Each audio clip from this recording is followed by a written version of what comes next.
little sprouts. This is the story of Gilbert the Great. It was written by Jane Clarke and Charles Fuge. Gilbert the Great. From the time Gilbert, the great white shark, was a tiny pup, Raymond, the remora, stuck to him like glue. Raymond was always at Gilbert's side. This is Gilbert, the great white shark, and this is Raymond, he's a remora, the type of fish. When Gilbert was stuck in the seaweed, Raymond untangled him. When Gilbert got dirty, Raymond cleaned him up. And when Gilbert lost his first row of teeth, Raymond helped him collect them for the tooth fairy. Gilbert and Raymond had lots of fun. They loved to play pinball, hide and seek, and sardines. They shared everything.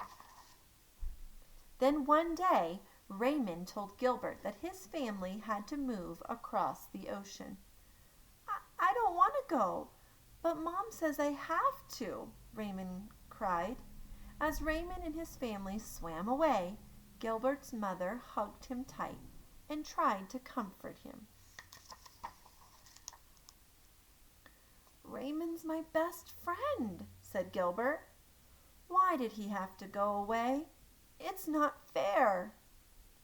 I know, said Mom, but his family couldn't just leave him behind. She kissed Gilbert on the snout. Go and play hide and seek with the pilot fish. It will keep your mind off Raymond. But Gilbert couldn't stop thinking about his friend. I want to move with Raymond, Gilbert said. He moved too far away, said Mom. We have to stay here. Let's go watch the basketball game. The Thrashing Threshers are playing the Tidal Tigers. Who do you want to win? Gilbert looked around. There were remoras everywhere, but none of them was Raymond. I don't care, he said, and he swam off before either side scored a basket. It's my fault Raymond moved, Gilbert snapped as he passed Anil. Last week I called him a sucker. You didn't make Raymond leave, Mom smiled. Everyone fights sometimes. The clownfish did their best to cheer Gilbert up, but nothing could make him smile. The next day at school, everyone was very kind to Gilbert. They even gave him an extra long turn on the seesaw. Cheer up, said Marvin the Mallet. There are plenty of fish in the sea. There isn't another Raymond, said Gilbert. Gilbert was still sulking when Mom came to collect him from school. It's not the same without Raymond, Gilbert pouted. That night, Gilbert cried and cried and cried, and his warm tears mingled with the cold ocean water. The next morning, Mom took Gilbert gently by the fin and towed him into shallow water.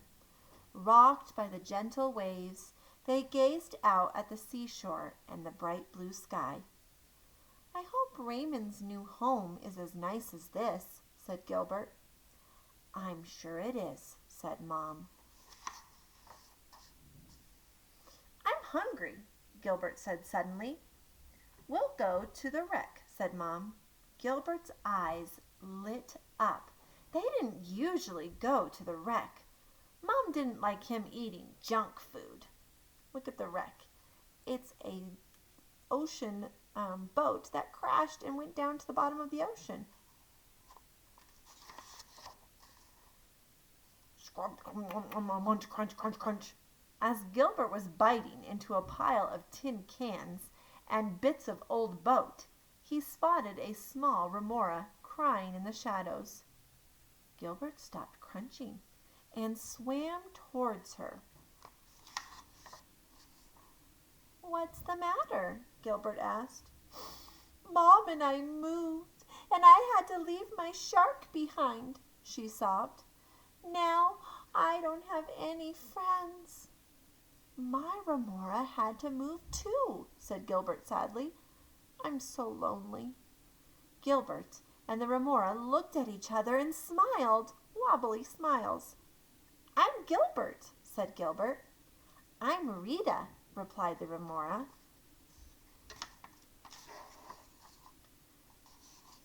Just then a ray of sunlight filtered through the deep blue ocean. Gilbert's teeth flashed as he grinned a huge grin. Do you want to play finball with me, Rita? He asked. Sunlight danced in Rita's eyes.